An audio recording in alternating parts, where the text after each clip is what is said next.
Hello and welcome to Cage Fighting. This is Matt Guy, so it means only one thing. It is a MusiCast. How are we all? Very good. Leave him till last. Look at his little eyes there. He's a little confused. Hello, everyone. Evening all. I'm following up the rear. Yes, absolutely. So it can only mean one thing, MusiCast time today. So we're going to be delving into the musical and auditory and away from film and the visual. It sounds like one of my horrendous VARC questionnaire things I do as a manager, which is one of the time-honoured traditions of wasting time in a team meeting by getting your team to do a questionnaire just to use 15 minutes of time to learn, find out what their learning style is. So what we're going to do is going to follow the normal kind of question cast format and look at some listener questions and a hot take and some questions, but all about music. So the first thing I want to do is kick off with a little bit of news. News, I say, in a sense of the word. Noel Gallagher has gone or finalised a pretty horrendously priced divorce recently, and it's caused Liam to come out on Twitter and say that Noel's been in touch and our kid wants to do a reunion. I'm not going to be silly enough to say that nobody wants an Oasis reunion, because that would be just ridiculous. But Andy, what I want you to do is I want you to plan the reunion. So I'm talking venues, I'm talking dates, I'm talking set lists. What does the Oasis reunion look like? I think if they were to do it, they would have to do it as Oasis. So there's no Noel Gallagher's High Flying Birds stuff. There's no Liam's solo or BDI or any of that bollocks. You've got to do it as the original set out. You've got to do the big ones. You've got to go way back to the start. So you've got Definitely Maybe, What's the Story, Morning Glory. That's what people want from Oasis. They want those two albums on repeat non-stop. Let's be honest. When you get to the middle road one, so you've got your Standing on the Shoulders and Be Here Now, the fans dropped off a little bit, and they did have a bit of a renaissance, I think, when they came back with Lila and the likes. But for me, you want the classic, the 90s era, swaggering about the stage, big bollocks out and showing the world what they've got to give. It would be, I think they would do a world tour, to be perfectly honest. Oasis, I think, maybe America they always struggled with, but especially Europe, they were huge across the continent. They could quite easily do Wembley. They'd, of course, do the City of Manchester Stadium, or the Etihad as it's called now. The home of Man City football, which is what they're very closely associated with. So that would be the venues they would be doing. It would be a summertime, because you can't beat a balmy summer's day in a football stadium listening to some cock rock. It would be the perfect summer accompaniment for me. Get a couple of decent bands. Get your Kasabian on there, a band who I feel like are probably the heir to Oasis's throne, obviously without Tom, is it? I can't remember what the lead singer's name is, who was kicked out. But Serge can take over and do all the good stuff that he needs to. And then maybe someone like Sleaford Mods or someone else, like a smaller but still very British band. So for me, that's where it would be. It would be the quintessential mid-90s Oasis in Manchester, because that's probably where I would go to see them, to be perfectly honest. Is there any sense, Stu, there's only so many bands, British bands or English bands, that could pull off the audacity of having a residency at one arena for 10 nights and not tour and get away with it? Are Oasis big enough to be able to do that if they had a reunion? If they did a 10-night residency at Wembley or the Etihad, could they get away with that? Would they have to tour it? I think either of them places, it'd sell out within hours. They could do both places. You could have 2 months at the Etihad. You could have 2 months at Wembley when the season started. It's been so long that I don't think it's even in doubt. I know all the youth and that twat from the 1975, wherever his name is, was harping on about some bollocks the other day on Twitter, and I had no idea who he even was. I've seen him messing around with borderline young women on stage, and you think, I don't know who you are, mate, but you're a bit troubled. So no idea what his name is. You all know who he is, but they were soundtrack of a generation. One they that generation now has money, and more money than they did before. Very few have got too many commitments, so they wouldn't even try at least one. I mean, when I saw them in 2003, and they're supported by the Charlatans, it was that ridiculous. So, and Biera, Blackpool Motorcycle Club as well, which I'd never heard from before, and that was an experience. But yeah, like Andy said, you throw names like Kasabian in, get the Enemy as well, I suppose, who supported them in Coventry. That when just before they broke up, it'd be the biggest thing. You're trying to think, would it be the biggest thing of our lifetime? Really, more than likely, because other than like the Stones, obviously the Beatles doing the ones that were left before they all started popping off. If they'd have done something as a 3-piece, it would never have worked. But them two are still fine, and yeah, we all know it'll be for the money. So does that dampen it a little bit? But the curiosity factor is more than big enough that they could easily sell out 2 weeks, once a night. Keep yourselves apart from each other. Turn up half hour beforehand. Wouldn't be a problem. I think with the fact that Liam sold out like Nebworth to like 80,000 people recently, whatever it was, just shows that there's absolutely no issue. But what I think is really interesting, and I'd be keen to get your opinion on it, is you're absolutely right. It's the band of a generation, but actually it's multiple generations, because you've got the football casual cocaine sniffing lads of today, Adidas wearers who are really into Oasis now, and seeing, with all due respect, us and then them in this kind of it would be a really weird crowd, wouldn't it, Andy? I imagine it would be. You'd have all sorts, because you're going to get the people who were around way back when. I remember when I've been to see Oasis, and I saw people there who were 2-3 times my age when I was in my early mid-20s. It appealed to a generation of people who grew up with your Slades and the like. So it did have that brashness of the 70s and 80s. So you got people from that generation, and as you say, you're going to have people of our age. Their kids are going to be there as well, because they will have heard it via osmosis through people like Stu, I imagine. So it's going to be a real whole gamut of people from toddlers to grave dodgers, I think. Exactly. Well, speaking of grave dodging, that leads me on to my other piece of news. That's a great segue. Segue. It couldn't have been planned. Ozzy Osbourne has been forced to cancel his tour with Judas Priest for health concerns, and he's had major considerations about packing it in, basically.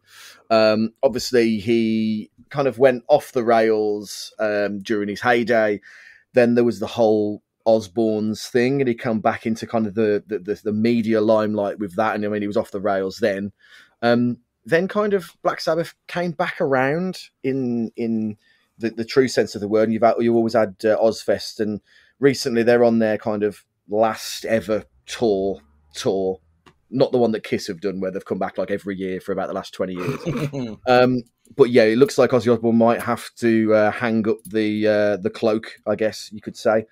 My question to you guys would be, when is enough when it comes to a band? Do you want to see a band like drag it out to the point where they could die on stage? Or, I heard on the radio earlier that The Who are touring, Roger Daltrey and Townsend are touring, and obviously they've come with their own things now because they're like proper Tory so-and-sos now. But it's not the same, is it now? Or are you happy to kind of, as long as the artists stay true to their, to their fans, are you happy to see bands just tour and churn that money machine? For me, if they still sound like they used to, then I don't see there is that much of a big problem. Obviously, the whole the Tory thing, like you just said, it's art and artist scenario again, ain't so? Yeah, that's up to you. But if they're touring and they're sounded worse than like imitation bands are, which has happened quite a few times with a few people, but then you look at Paul McCartney's performance at Glastonbury last year, and that was one of the most incredible things ever. And he went for over 2 hours, was it, in the end? And he was, it didn't sound identical to he did when he was in his 30s, obviously, but he was fantastic. And if you can perform like that and you can still do it, then good luck to you. I think you can tell the ones who are there just for the money and not for the love of it.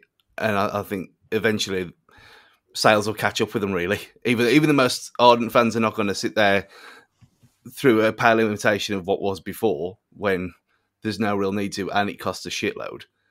I think as long as they've got a shelf life, as long as I can keep it together, from my point of view anyway.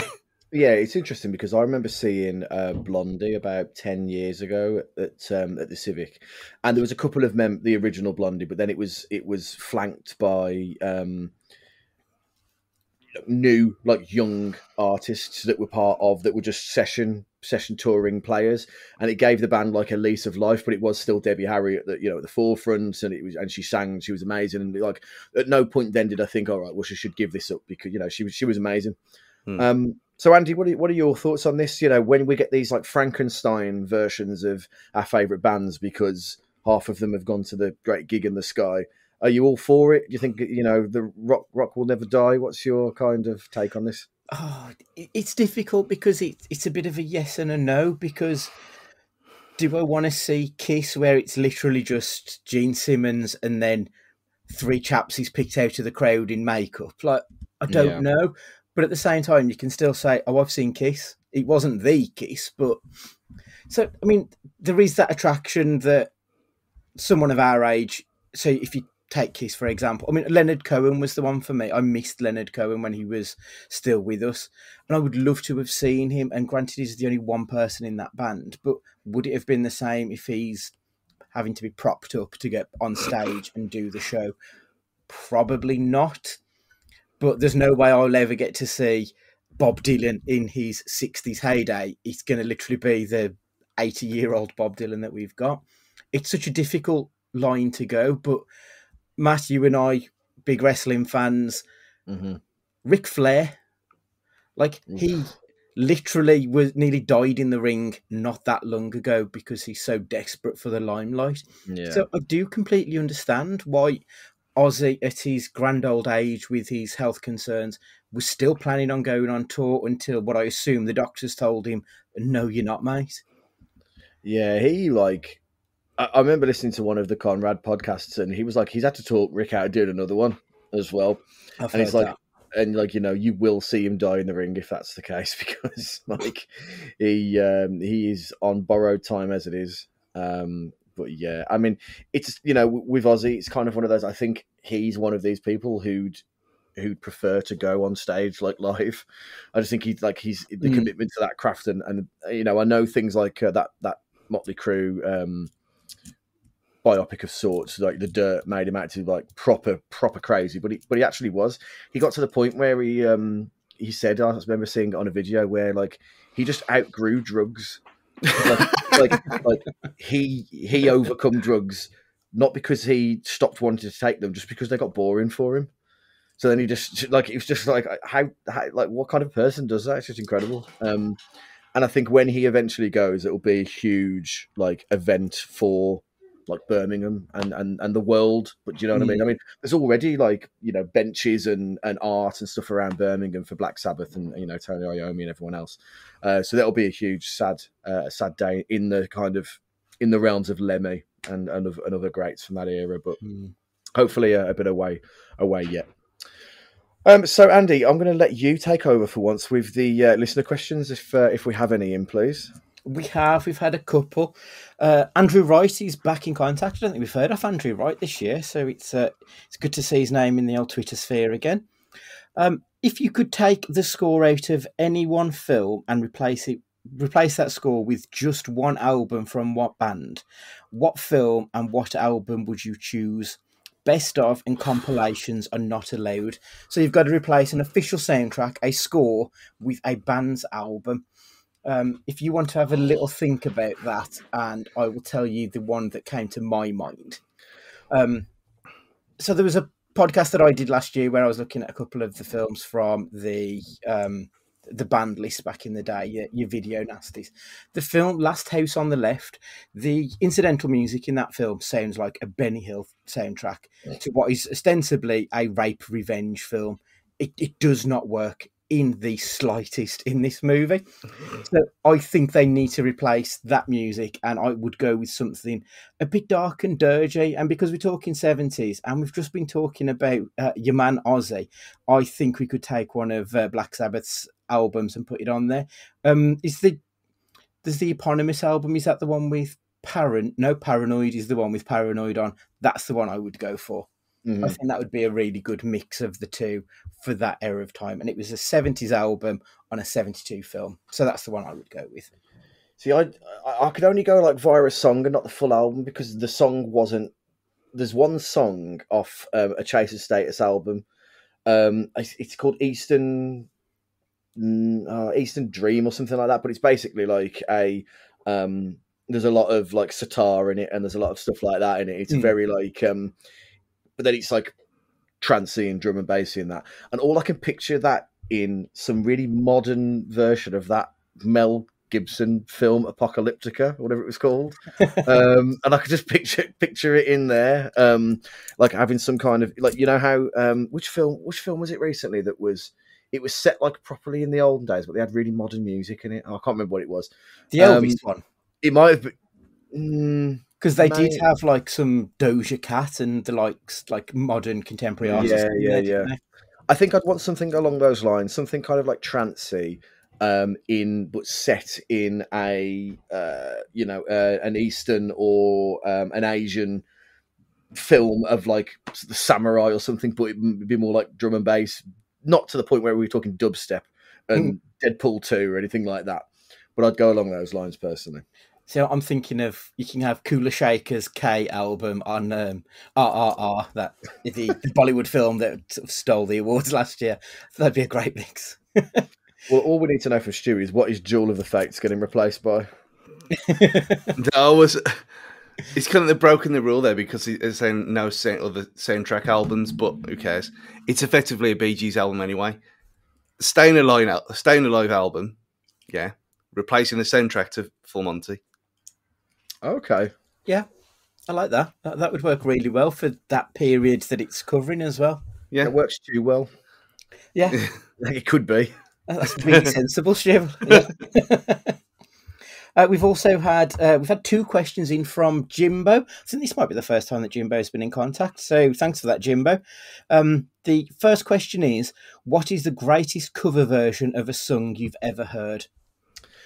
Well, I can't say it's the greatest, because I think the last MusiCast episode that we did, but it's one that I want you to go out and listen to as soon as possible, because it's one of these where you hear it at first and you think to yourself, God, this is really awful. But then when you listen to it more and more, you realise it's actually really not that bad. And Cradle of Filth do a version of Temptation. You know that I can't remember who did the original one, but it sounds like it's going to be awful at first, but then when you keep listening to it, and they've got a female vocalist in there as well, and it really grows on you. And it's definitely better than that Eiffel 65, whatever they're called, version of Blue that they've brought out recently, like some that's on like Love Island and stuff like that. Yeah. So for now, because it's in my head all the time, I'm going with this Cradle of Filth Temptation. Stu? I know it's almost sacrilege and I get slated for it, but as someone who grew up on Slade and loves Oasis, this Oasis version of Come On Feel the Noise is superb. Belter in it. Yeah. The first one that sprang to my mind, you know, Keisha, who did the song TikTok back in like the early 2000s. Not that one, no, it's you'd know it if you heard it. She did a song called Sleazy, which was covered by Ben Folds, and it's such a weird song that should not work at all. But they just completely changed the arrangements to it, and it works really well. And also when Jamie Cullum did Frontin' by Pharrell Williams, I quite liked that, even though Jamie Cullum seems like a bit of a prick. But yeah, I quite like that one. The other question that Jimbo had He wants you to create a super group lineup. He wants a drummer, a bassist, lead, rhythm guitars, keys, and vocals. So if we take it in turns, Stu, do you want to pick a drummer for a super group? You know what? This is going to sound Starkey. I've actually seen him, and he's seen him live, and he's surprisingly good. Even though obviously there's reasons why he is, but still, Zach Starkey is excellent in my opinion. Yeah, to be fair, like Ringo wasn't the best drummer, so in the Beatles. I don't think it's sacrilegious to say that he might be better than his old man, to be honest. Matt, have you got a rhythm guitarist in mind? A rhythm guitarist. I'm going to go with, because vocally he's synonymous, but, you know, he's not necessarily talented. But as a rhythm guitarist, James Hetfield of Metallica. I knew you was going to say that. Because he takes it back, because Kirk Hammett's obviously the main man there, but there is no kind of that arena sound without the both of them there. And I wouldn't never have him as the vocalist, because while he's got like a unique voice, it's not a great voice. So yeah, it'll be Hetfield. Fair. I'm going to go with the lead guitarist. I think you need to have Jimmy. I think Jim Hendrix. I don't think there was anyone who really did what he did at that time. He created the guitar almost. Like, it was an instrument before, but he made it more than just the instrument. So yeah, I think Hendrix for me would be your lead guitarist. Stu, do you want to pick a vocalist? Well, the way this is going, it's going to be gruffy already. So for that reason, I'm going to say Richard Ashcroft. Okay, interesting choice. So again, I saw him a couple of times live. Again, this was a long time ago. I think he was at the Academy. And again, way better than I expected him to be. Okay. Matt, have you got a pianist/keyboardist? This is a tough one, because this person doesn't actually exist as such. But I wanted, when I saw this question, I immediately leaned to Viv Savage from Spinal Tap, and only because of the scene where he's doing. He's got like a headset on and being electrocuted, because, you know, keyboardists or pianists, I suppose, are very much at the back providing like accompaniments and stuff like that, whereas Viv Savage was very much front and center, even though he couldn't play his own instrument. So that's who I'd be going with. When you said that this person doesn't exist, I thought you was going to take the Chinese lad from School of Rock. That was a temptation, to be fair. Yeah. And on bass, we will have, from The Who, John Entwistle. I mean, my generation, the bass line in that is just incredible. I don't know where this band falls into genre-wise. It's going to be it's going to be an absolute car crash. But... yeah, it could be a clusterfuck. But that's all of the questions. So thank you very much. Any other questions you've got, be they about film, music, television, books, love life, whatever, at cagefightingpod on the Twitter, get them into us. I mean, if you want a relationship ending, then yeah, absolutely. You need some advice from us, I'm sure. So moving on to Hot Take Corner then. It's more of a plea, really, for your opinions on the state of ticketing in the music industry and world. For the longest time now, tickets and ticketing has been an issue, not only in this country, but across the pond in the States as well, and I'm sure across Europe and the rest of the world. High ticket prices, for one, ticket touting, actual firms themselves, such as Ticketmaster, being embroiled in controversy about holding tickets and only selling certain amounts. There was a controversy with Taylor Swift not that long ago, and Beyonce tickets over the last week or so are being sold not for enormous prices touting wise, but just enormous prices in general. And it kind of feels like they can charge carte blanche because there will be people that will pay it.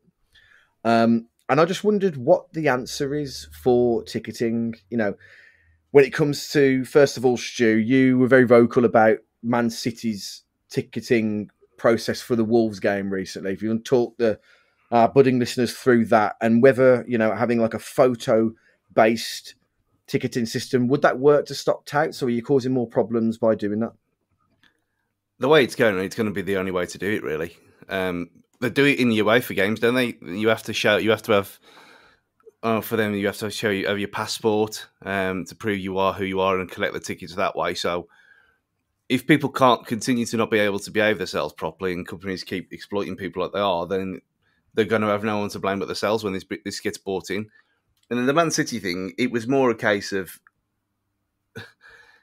well, basically what they did, that they gave everyone a link via email to something to add to your Google Wallet or Apple Wallet, whichever side of the fence you jump on. And it was basically using it like the COVID pass was, using NFC on your phone. And you could store multiple ones on there. So if you had 3, well, I mean, I had 2, like I had me and my mum's, and for her to go through, you had to put it onto the sensor, turnstile moves round, then you can go in on your own. It actually worked fine for me. I didn't have a problem with it. But a lot of people did. And when you've got 4 people, 5 people, 6 people in groups who couldn't get into the ground through legitimate reasons, that none of the issues were their fault, it was the fault of the machinery and the fact that the thing cocked up through God knows why, because you can't scam it. It was on their phone of the person who got the email. There was no way to replicate it. It wasn't just a barcode that you could screen grab. And it still didn't work.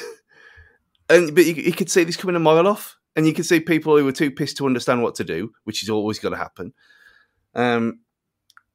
In time, I suppose, if that's your club and that's how things are done, then you get used to it. But when we've gone for years with, print at home tickets with a barcode, QR code, put it in the thing, works fine. No one's got a problem. That works, but then you have the other issue that it's easy to copy. So then you have that issue that we had at Molineux yesterday with a dickhead vlogger in the South Bank who was a Liverpool fan who's been given that ticket by a Wolves fan, obviously sold off, who he's hopefully going to get reprimanded now because that's just ridiculous. I don't see any other way around it other than either photo ID or even more draconian things. I mean, is he going to get fingerprinted? He's going to get iris scans. It's the way it's going to go. If they can't do it through your name and you have to prove who you are, if that doesn't stop it, then it's going to get more and more advanced. Because I haven't been to, mainly through choice, because the morons around. But price is a big thing. I mean, they spent £700 on a season ticket every year. But when you're spending, a tenth of that in some cases, 20% of that for one night. I know they have to make the money up somewhere because obviously they don't get it through album or single sales anymore. But still, there's got to be a cut-off point where you think, is this worth it anymore?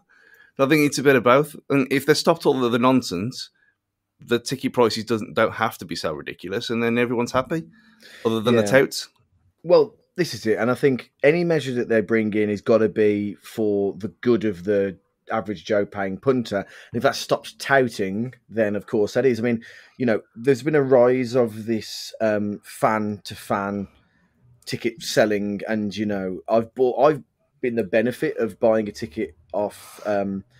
It's ended up being cheaper than the face value because, at least it would get sold, kind of thing. And so I went to a gig a year or 2 ago, and I got the ticket cheaper than it would be face value through a legitimate Ticketmaster reselling thing. But I think that the faith in these things has gone right down the toilet because of some of the controversies. And I mean, Andy, from your point of view, when it comes to pricing and stuff like that, I mean, there are bands like Pulp who are touring again, and they've brought out Common People and they've priced out the common person with their tickets. Do you know what I mean? The irony of it. Where do you stand on the kind of pricing and, the fact that artists need to make their money somehow, and with the rise of Spotify and streaming platforms and that has taken a big chunk of that away. Is it easy to be level-headed about this, or have you got a strong opinion either way? It's so difficult because I think there's a little bit of the snake eating its own tail when it comes to music and selling tickets. With the artist, those who are selling it on their behalf, and also the touts. So the first issue is the artist wants their cut of their money, which they're entitled to. Perfectly fine. Ticketmaster want to sell theirs. They want their, I say pound of flesh, it's often more than that. They put on like an absolutely ridiculous amount for their admin charges and all their nonsense. That gets passed on to the consumer. The consumer buys it. They might not necessarily need that ticket a month or two down the line, or they just want to try and make a quick buck, so they put their prices up. The artist sees that, oh, that ticket that was 30 quid, they're selling it for 60 quid. Well, I want 60 quid. So they put their prices up, Ticketmaster to that, and then it just keeps going round and round. It's so difficult. The artists, they do deserve their money, but at the same time, would they rather play to a half-empty arena charging, an extortionate amount of money, or would they rather play to a full-packed house on a cheaper deal? But then you're going to get the people who will pay the thousands of pounds that the Beyonce tickets were going for, that some of them were going via legitimate websites, not necessarily touting. So it's such a difficult thing, but someone needs to get to the point where they say, no, we'll put a stop to this and we'll actually do it. But there's too many people making too much money off the three of us, for example, for it to ever stop. The only way it's ever going to end this constant price gouging is if you're normal folk stop buying the tickets. But I don't think it's ever going to get to that position, because it's a bit of a race to the bottom, isn't it? Everyone wants more and more and more, and people seem to be willing to give them that little bit extra each time. We'll piss and moan, but we'll still pay it. So I suppose we're as much to blame as the consumer as they are as the sellers of these goods. I think what's interesting, and I can't remember, I think Tara might have put a tweet about it or retweeted it, which is why I saw it. A band recently had played gigs, and the terms of they have absolutely no control on merch pricing and stuff like that, and it's actually the venue themselves that are responsible for all of this. Like, the artist doesn't get any say, and they were just being absolutely ripping off the crowd, like the punters that were there, with the cost of like the merch and everything else. And I think actually, how much of this is the label trying to get back their money that they've invested in the artist to begin with, to try and clear that initial debt that the artist has to pay back and everything else. And it's just, at the end of the day, especially like when it comes to rock, and and there's always meant like a DIY feel to a lot of bands, especially when they're on up and coming. You don't want it to feel like part of the corporate machine, or the man, as Jack Black would say in School of Rock. But it's tough. It really is tough. But but you're exactly right. Like, I went to see Jamie T in the back end of 2022, and I paid my ticket price happily. I would have paid double, because I just want to see him play, and that's the issue. I think people, music especially, people are so passionate about their artists that they like, that passion can sometimes be mistaken for dollar signs in the eyes of the companies and stuff like that. But there we go. Anyway, on a slightly more upbeat note, we'll go to our questions for the week. So question number 1, I ask you. So yesterday, after Wolves' absolute shellacking of Liverpool, the Wonder of You, the Elvis version, was played not for the first time, but for the first time in a while. So I want to know, what would make an excellent pre-match footballing anthem that hasn't been used before, to your knowledge, Stu? It's funny you said this, because Judah put a thing on the Wolves reporter for the local paper for people not around here. He put a thing out about saying, sharing the group of the people who were helping get the atmosphere going and stuff. And I did put this suggestion in there. Obviously, it died on deaf ears, obviously. It's Only Us by Robbie Williams, which was the first thing that came into my head. But that was the soundtrack to FIFA 2000, so it doesn't count. And it was the instrumental version of Mein Hart Brecht. Yes, that would be really good, to be fair. It's you're not going to get put off by the fact that it's got the lyrics in, because you'll have certain people in the crowd who go, "What the fuck is this?" But it would work really, really well, and it's in a weird way close to some like Led Zeppelin in like instrumentally. So I think that actually would really work. Rammstein, for those who are unfamiliar with German industrial metal. How about you, Andy? What would be your pre-game anthem? Yeah, I was thinking about this because I think you need something that people are going to sing along to. So something like the instrumental version, whilst it would be good to listen to, you don't get the camaraderie of pretending to be Elvis for the wonder of you, do you? And like everyone's got a bad Elvis impression, haven't they? So I think that works quite well for that type of thing. So I think you'd like immediately discounting stuff like Queen, because you can't really sing along with Freddie Mercury on something like that.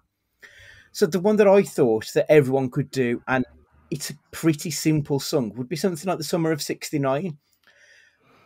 We're all football fans. We all look to the past for like when things were better, even though we were mid-table in what was the old Division 1 for the Wolves fans. But we all look back at those times. And Summer of '69 by Bryan Adams is about looking back to when things were a little bit simpler and everything. So for me, that was the first song that came into my mind that could get everyone together. It's got guitar music, which I think generally works best with these type of things. And it's a fairly simple song to sing along to. So for me, that would be the one. Excellent. This probably has been used, so apologies if it has for those keeping score at home. And I don't know, it would probably annoyingly be better off for a Birmingham-based club. But for the exact reasons you've said, I think War Pigs by Black Sabbath would, for the being able to sing the words but then sing the tune as well, because you can, like you would at the darts or something like that, sing the tune to Seven Nation Army. I think that would work really well, especially then if they mixed in, I don't know, some player chant to it as well. Because when I was at the ground yesterday, I just thought to myself, like, the Wonder Review was great, and I was at Forest, the away game in the cup, and they've got Mull of Kintyre, is it? And there's some really good like pre-game tunes, and I was thinking, have we moved beyond Hi Ho Silver Lining? Like, do we need an anthem now? Like, as a look forward, not backwards kind of thing. And I know I'd get shot down for that if I said it on my on the least or less popular Wolves fancast. But yeah, I think War Pigs would be really good. We'd never get it because of the Birmingham connection at Molineux, but it would be good as a one-off if I could ever have that sway with David Evans. Yeah, we'd need to have a Slade one, I think, really, for us. Yeah, I think it would more apropos. I think the other song. Sorry, Stu. I was going to say the other songs that came to my mind would have been "The Final Countdown" by Europe. Is it? Yeah. Which is, again, it's a great song for everyone to sing along to, and you've got the diddle bits that you can do, which would be great. But I don't think anyone would know the words to all of it apart from the chorus. Yeah. That's the part. And I think the Wonder of You, it goes back to like the 90s as well, when we used to play it then, and like Simply the Best and a load of other things like that. And a lot of that stadium is from the 90s, so it just worked. And I didn't know they were going to do that yesterday. So I got there about 22, which was relatively early for me. And I was pleasantly surprised. And there was an inkling in my mind, are they going to do it? Are they going to, like, a few bars of the Liquidator to tease us? And then, but then they didn't do it. And it was like, everyone was so hyped up anyway, it didn't matter. So, keeping a song by the recently deceased Jeff Beck, yeah, I'll keep it. Keep it where it is. Is there Go on, sorry, Stu. But there's nothing wrong with adding to the start of things, which is what the big problem was, because they've been playing all this grime shit, it doesn't work in a football sense. It doesn't work. It might be fine for Fast and Furious and whatever, but and different marketing things, but to get the crowd going for a football game, it doesn't work. I think there is definitely a link between either like orchestral music or rock music, I guess, for football. Is there a story behind having Tears for Fears? Everybody wants to rule the world, after a win. Yeah, it was the guy who wrote it was a Man United fan, wasn't he? Okay. Well, is a Man United fan. So we played it the first time after we beat him in the cup. And I think he was either a guest of honour or one of his friends was guest of honour that day. And it was when Laurie was still there. And Laurie's DJ friend was there. And they played it as a kind of piss take. And then it's kind of turned into, it's a Wolves win anthem. And yeah, I love it. You know, now it's like it's stuck in the memory because you only hear it during the good times. So it's a song that isn't, you know, particularly uplifting, just becomes one, which is just bizarre. But there we go. Okay, question 2. So what I want to know is, what film should be given the orchestral treatment that isn't likely to have one? Maybe because this film is controversial or it's just not that popular. And by the orchestral treatment, what I mean is, you know, you'd go to Symphony Hall and you'd watch it on the big screen, but there'd be an orchestra playing the score, you know, to the music. So, you know, you've had it recently with Star Wars and, you know, a few others. But what film, Andy, would you like to see get this treatment that probably won't ever get this treatment? The first two that sprang to mind were Faces of Death and Sarlo. And I thought, actually, there's a good reason why nobody would want to see either of those things on the big screen again. But the one that I think would be really good, and there's absolutely no way in hell, because by all intents and purposes, it's been forgotten by the company who made it, would be the Song of the South. And it's been forgotten for very good reasons, because slavery was not a happy time for people. I shouldn't have to say that in 2023. But actually, the music in that was really good. It was a bright and colourful film. If you just look at the aesthetics of it as opposed to the actual story behind it, it would work perfectly in that type of setting. A family setting where you've got this mix of live action and animation, big, beautiful colours with some wonderful incidental music. And then you've actually got the songs that were sang, which were catchy as fuck, to be perfectly honest. But there's no way in hell that film will get shown again for a very good reason. But I think that would be the perfect type of film for it, because you've both got the score and you've got the actual songs that were created for the film as well.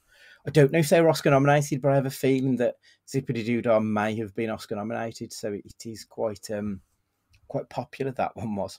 Yeah, I think if they can take a ride away because it's based on it, then I think it's not long for the world, is it? I don't think it's on Disney Plus. I think they've completely expunged it. It's gone forever. Because I know if you watch Dumbo, it does start with a warning saying that, you know, the attitudes in this film are very much of its day and not to be taken for you know, where we are now. But Song of the South is so far beyond the pale of the Jim Crow era cartoon characters that they've gone, no, fuck that. We want nothing to do with this film anymore. And I can't say I disagree with them. It's the right thing to do. It does need to be, you know, locked away and, you know, just looked at as a period piece if you choose to do that. But it's a bit grimy if you watch it now, I think. When we talked about this film before, I thought I'd watched it. Like, there was a loose thing in the back of my head thinking I might have seen this. But trying to find clips of it is bad enough anyway. I've never seen this film. I'm pretty convinced I've never seen it now. So I kind of need to, just to, like how I needed to watch Driller Killer back in the day, and play Thrill Kill because it was banned. I need to, there's got to be, well, we know there's a way of finding it somewhere. But just out of morbid curiosity, I just need to see it for myself. I know it's terrible, I know it's bad, but still, it's history, and I don't like the fact that it's been expunged just because of the reasons. There's nothing wrong with saying this is absolutely horrendous and putting a warning at the start. Even making it an 18. Yeah. Like, give an adult the choice to do it. But yeah. It is available in places, because there's about a dozen Disney films which have all got very horrific depictions of culture that were all banned from that period of time. And there is a torrent pack out there with all a dozen, and I may know someone who has the torrents available. So what would be yours, Stu? I mean, mine, it's not controversial just because it's been forgotten from life. And I've mentioned it before, and yet again, every time I mention it, no one says anything. There's no response anytime. And you got Mark Ruffalo, Jada Pinkett Smith, Jamie Foxx, Tom Cruise, directed by Michael Mann, and it's Collateral again. Collateral is fucking class, and even on IMDb, it's a 7.5 out of 400,000 people, and I've listened. It's one of the few that I've listened to the soundtrack of. You got the Paul Oakenfold. The Korean mix thing, as well as orchestral stuff in the background when he's in the car. It's the perfect film for something like this. That, yeah, it might be. Is it an 18? No, it's a 15, which might be a bit problematic because I don't know if there's an age range on these things, but I wouldn't expect a kid to go and sit in an orchestral reenactment of a film anyway. But I just think its score is superb. And it needs more respect.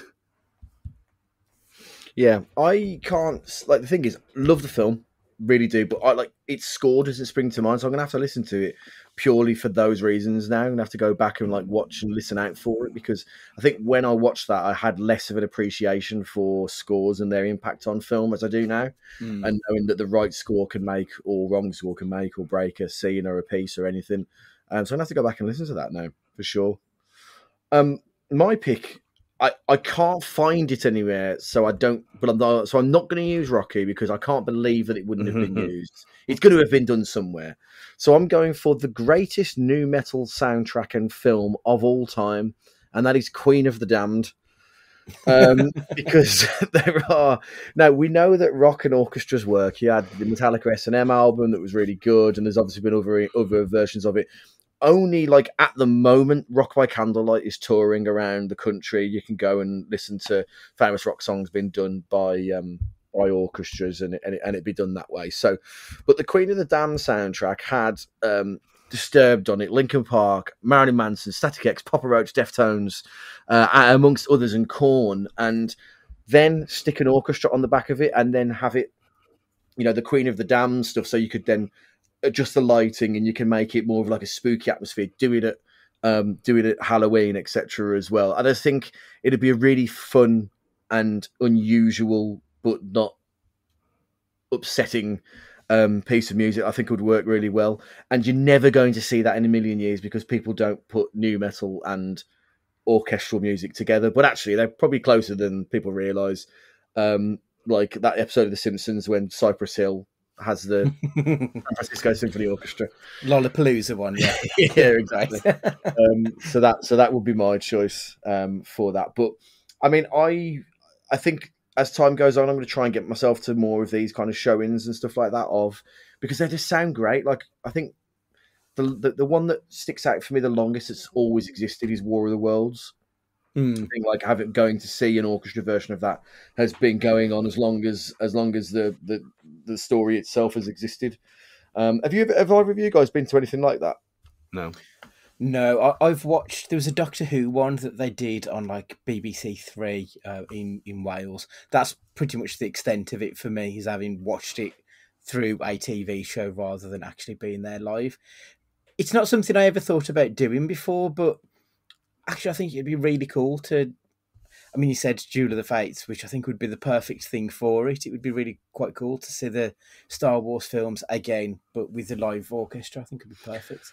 I think that the one thing that puts me off, but I think it wouldn't be the case, because the people that would go to these events, I think, would have more of an appreciation, and without putting this down to purely money, it's going to be quite an expensive thing to go to than when I saw the Metallica thing at the cinema a few times, and it ended up being a big karaoke, which I'm not necessarily against, but that would be the only thing that would make me actually, am I going and would I be expected to wear a suit or a tuxedo for this thing, because it's essentially an orchestra? I don't know.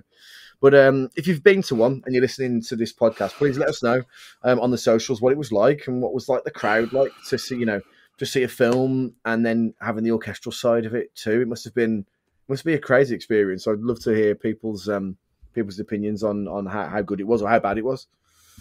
And finally, I want to know a zero to hero story. So a band or an album you previously detested, but now you love, and I want to know why. Stu. There's two for very different reasons. The first one, obviously, was Take That. Because you've already mentioned earlier when we were talking about Oasis and that kind of thing. We're growing up with that music, and again, as you could have seen, the Verve and Charlatans and wherever. Everyone's into that kind of stuff. If you said back then in the 90s that you liked Take That, you would have been beaten to a pulp. No pun intended. And not being one of the popular kids and not being one of the nerds either, and well, quintessential in between, if you want to say that, it was like, just keep your head down, just don't get involved. And never thought of it. And when they broke up, and there was, and especially when Boyzone broke up as well, and one of the girls was crying in Science, and it was hilarious. And but when you get older and you start hearing it, and like I can recite the 5 Megamix easy like that. You kind of think it doesn't really matter, does it? It's not the best, and it's silly and camp and ridiculous and poppy in its own way, but it's a good fun though. And a lot of it, there's reasons why they made so much money when they came back. Robbie or no Robbie, doesn't really matter. They were a massive hit, probably more so second time around when they got more appreciation for what they were doing before. And I was very tempted to go with Dean to go and watch them. But there was that. And then the other one for musical reasons, again, if you want into that stuff, indie rock, which most people were, you kind of looked at as, you had the other stuff like Placebo, and you were a bit dark, and you're a Grebo and all that kind of stuff. So things like Linkin Park, again, not really in my area at all until I went to uni. And then you start going out, and then you go to Planet, and then you go to the Gifford and places like that, and you get a newfound respect for these things in a similar kind of way to Take That. When you're putting these two together, who'd have thought? But completely different ends of the spectrum, but something I would never have thought of before. And actually, when you listen to it, and you think, especially Hybrid Theory, and you listen to it perfectly, you think, this is brilliant. This is what was I scared of? Why don't I say, oh yeah, this is good. This is good. I don't care what you think. And that's kind of the reason for it. No like animosity towards anyone at all, but it was just very much a case of peer pressure, and not that I really cared, but it was like, well, what is the point in saying anything about these things and getting into it when everyone else is just listening to Oasis every day? And that's great anyway. So I think getting older and widening your horizons and whatever is what got me into everything rather than just one thing. And now it's to the fact that I don't have anything apart from grime shit that I don't listen to. Give it time. It's funny because I listened to something on TalkSport the other day where they were talking about Take That and how they went from being a boy band to a man band. Yeah. And it's absolutely right though, because like new Take That, it's not, I would never put it on and listen to myself. But if like for some reason my phone ran out of battery and I didn't have any Bluetooth in the car, and I had just the radio on, I wouldn't turn it over. You know what I mean? If it was on, if it had to like radio station hop, I'd just leave it on. And yeah, they've like, apart from when they did that Shine and it became the music for Morrison's, that's when it went full circle for me. What about you, Andy? I really struggled with this because there's loads of bands which have gone the other way. There's ones that I liked and now have zero time for, like Queen, to be perfectly honest. But I was trying to think, I was racking my brain, like Radiohead. I wasn't a massive fan of they were a bit dirgy and a bit meh before, but I wouldn't say I love them now. I just think they're all right. The Proclaimers as well, like they were a bit.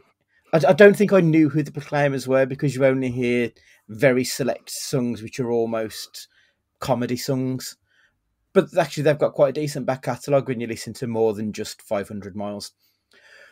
But again, I wouldn't say I love them. So the one for me, I think that I think I didn't understand them before, which is the main difference, is Prince. As a kid, listening to Prince, it was a bit was a bit wishy-washy. It was a bit nothingy. It was, could you be the most beautiful girl in the world? And I'm like, oh, this is weird. And he seems like a woman, so why is he singing this? And I don't think my young brain completely understood what he was actually getting at with any of it.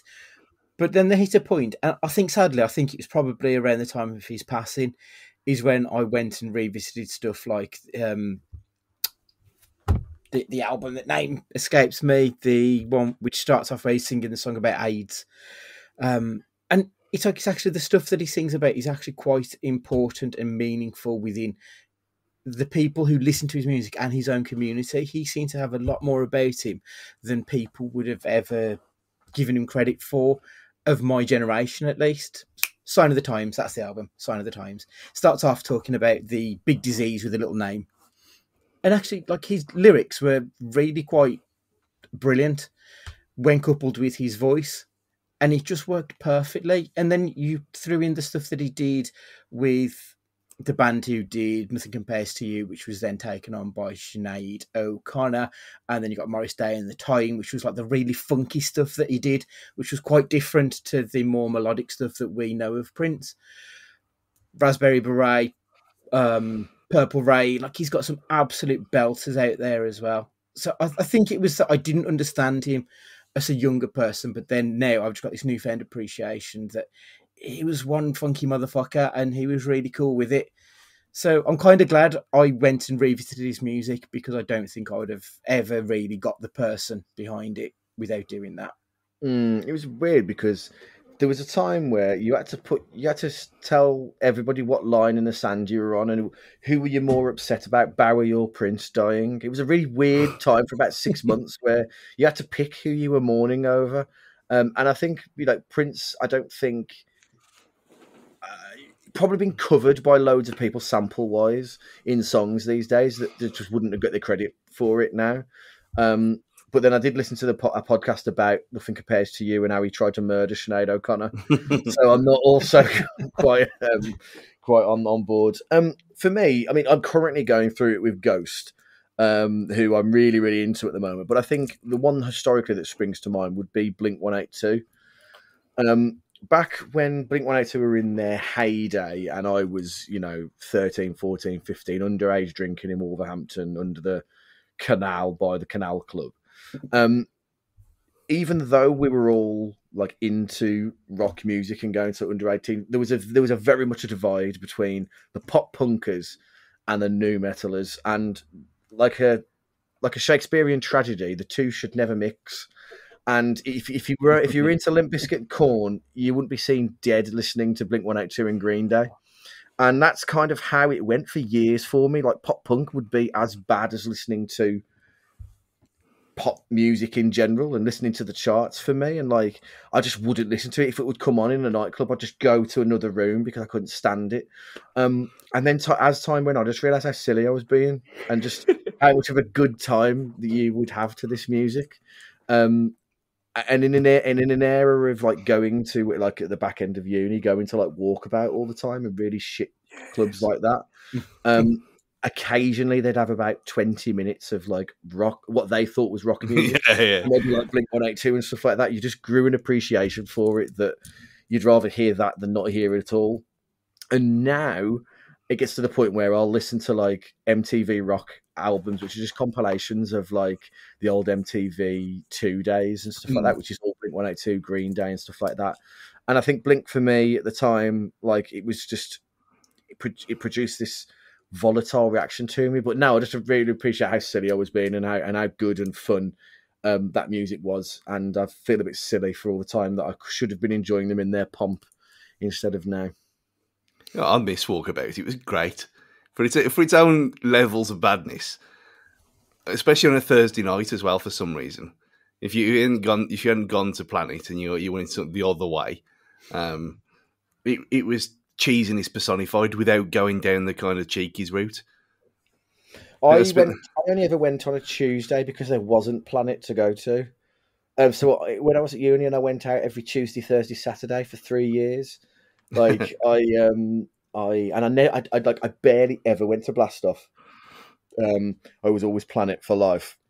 And and I'd go to Walkabout on a Tuesday, or then Oceana did a night, like a student night on a Tuesday that I used to go to, which again was diabolical. The only thing that Walkabout ever did for me is that, like, when we was at uni, we'd watch the Ashes like in real time, like through the whole day, just like drinking beer all day. I don't even like cricket that much, but it was just a thing that we did. I think I never went back on a Tuesday. I mean, it's probably this is, like Sharon's caring, getting noshed off on the fire escape at the back. On a Tuesday, it was like, what was his name? Well, I don't remember what she looked like. That was the problem. And I thought, well, if I know she goes on a Tuesday, so I just we never went on a Tuesday again for years. Oh my Lord above! Lord above! Well, on that bombshell of Stu's, it's what that John Peel meme on Fessol. We need to come up with one. That was Tuesday noshing off by the Stews. That we'll leave it there for now. If you have any musical questions you still want answering, or answers to these musical questions from yourself, we'd absolutely love to hear from you on the socials at cagefightingpod. Please like and share this episode amongst your friends. It'd be really great if in this year we could grow our fan base a little bit and just get out to more and more people. You know, this is never going to be our gold-plated mansion money-making machine. We do this just for the shits and giggles. So if we can do that and get out to as many people as possible and get involved, then, you know, we'd really love to do so. But yeah, Cage Fighting Pod on the socials. Drop us an email as well, and tickle our inbox, much like Stu's Tuesday balls. And hopefully we'll get to read those out as well. But for now, Andy, if you'd like to say bye. I feel so weird when you get to say it first. I don't think I'll ever get used to it. See you all soon. We've got a question cast coming up next week, so get your questions in for that. Stu, if you'd like to say goodbye. I know people don't like Mondays, but be happy because you've got us to listen to today. Goodbye. Absolutely. And from me, remember, party on, dudes.